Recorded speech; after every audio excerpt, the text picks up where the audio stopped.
What is up, guys? In today's video, we're going to be talking about the new vaults that can be opened as a result of the two factions reaching the final stage of Act 1 in the Showdown quests. As always, if you guys do enjoy this video, find it helpful, informative, or interesting, remember to give it a like, subscribe if you'd like to see more, comment down below which of these vaults you think is better, and if you guys would like to use my code in the item shop when getting anything, it is EvolvedJake, just like my channel name is, and it is underneath the webcam at all times. So the Ice King won Act 1, and as a result, their vault was the first one to be openable on the island. And the Ice King vault is obviously going to be located at Frigid Fortress.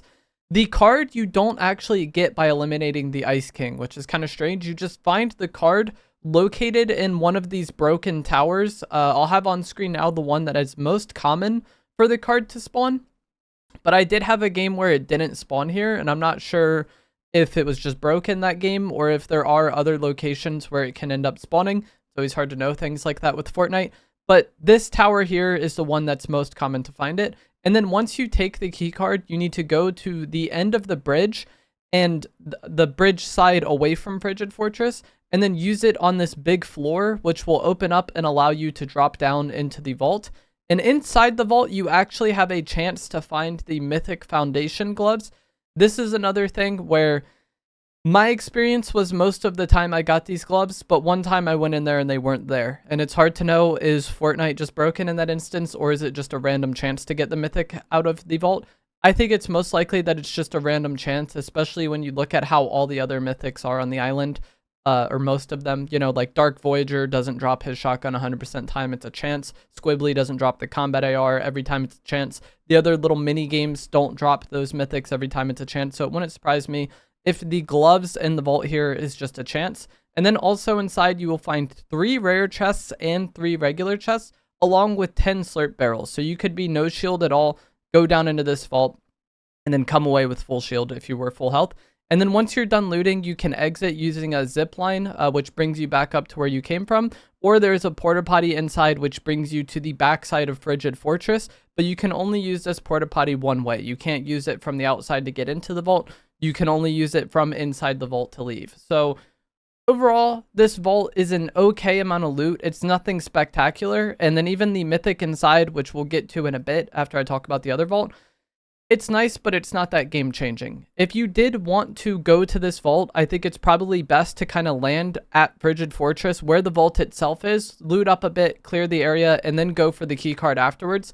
Landing on the little broken building to try to get the key card right away might give you the fastest access to the vault, but there's not really any other loot there. And if somebody did land at kind of the vault already, you're probably going to be an easy elimination for them because they're going to have much more loot than you. So I would rather get looted up first and then go for the vault afterwards. And with the card spawn, it's not like there's just one card. Everybody can go up here and grab it. So it's not like you really have to worry about somebody just taking the card and leaving. That would be something that would kind of motivate you to rush the card more. But it's going to be there.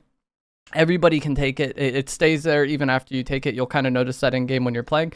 So you could get infinite amount of Ice King Vault keycards. So there's not really a rush there.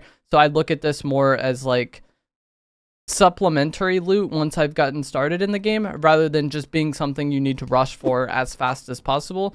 And then also I want the area around me kind of cleared because it does take a little while to loot this vault because you got to break the Ice King cases. You can't just open the chest normally. So that is the Ice King Vault.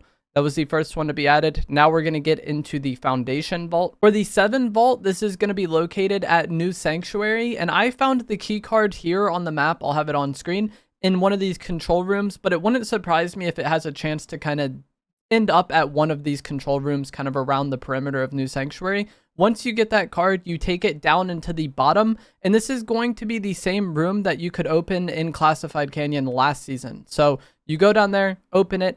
And it has the same exact loot, essentially, as the Ice King Vault. So there's going to be 3 rare chests, 3 regular chests, 10 slurp barrels, and then also a chance for the Mythic gloves. So these vaults are identical, essentially. It really just comes down to which of these areas on the map that you actually prefer, or if you happen to enjoy one of these locations already. I know for people who did like Classified last season, you're probably really going to like this Foundation Vault. Now that I've talked about both the vaults, I want to kind of talk about the Mythic Foundation gloves because this would be kind of the main thing to motivate people to go to these vaults, I feel like. And the main difference between the foundation gloves and then the purple version is just that it has 40 total charges rather than 20. The damage seems to be the same between these gloves. It's not like you get more melee or more uppercut damage. And then also the number of uses you have at a time is still 4, just like the purple versions. If we look back at the Nitro Fists from Wrecked, the Megalodon's Mythic version actually had more uses that would charge up at a time. I believe it was 5 rather than 4, or maybe it was 4 rather than 3. Either way, it was like 1 more additional use, and that made it have an actual mobility advantage. But with the foundation gloves, it's just overall more uses. And to me, this isn't a huge deal. The extra uses is nice, sure, but I don't really have that much of a problem running out of glove uses before I'm able to find a better pair off somebody I eliminate, or just find some from looting. So 20 uses for gloves is usually a fine amount for me, and I feel like I'm very rarely running out of glove uses this season. And this would probably be a bigger deal in like team game modes where you need to share loot, like one player being able to have these mythic gloves with more uses. That way other people can get the more fresh gloves off eliminations, obviously would be nice. But for like solos and duos, I don't think 20 is bad at all, especially with how common of an item it is. It seems like most players are able to have it. So when you eliminate somebody, you potentially have a refresh on them. And then there's also so much other mobility this season that it's not like I'm hard relying on my gloves at all times to be my mobility. If it was the only mobility item in the game, then sure, you would run through it faster. But we also have overdrive grenades. The exotic burst pistol is incredibly good mobility. There's also things like cars, rifts around the map. So I don't find myself just full spamming this all the time to the point where I run out of uses. So just having straight up more uses on the gloves, not the biggest deal. If it had more charges, that way you had more options and fights with it, or maybe it recharged faster. That's another thing. The recharge time is 11 seconds for both the mythic and the purple version. Or if it did more damage, that would be something that would really motivate me to want this. But it's just nice to have. It's not a game changer. And overall, that's kind of how I feel about these vaults. They're fine, but they're not something you need to go for. Like, if you like these POIs and you enjoy landing at them and you want to land there anyways, then sure, this extra loot is going to be beneficial for you. And then the potential for mythic gloves would be nice. But especially with how easy it is to get high rarity loot this season with the rivalry boards and vending machines, a few rare chests doesn't really motivate me to land somewhere. And that's why I said it's nice, but you don't need it. If there was like a really overpowered mythic weapon in this vault guaranteed, then it's something that like a lot of people would probably be motivated to go for, not only to get that mythic item, but to potentially prevent having to play against it when an enemy has it.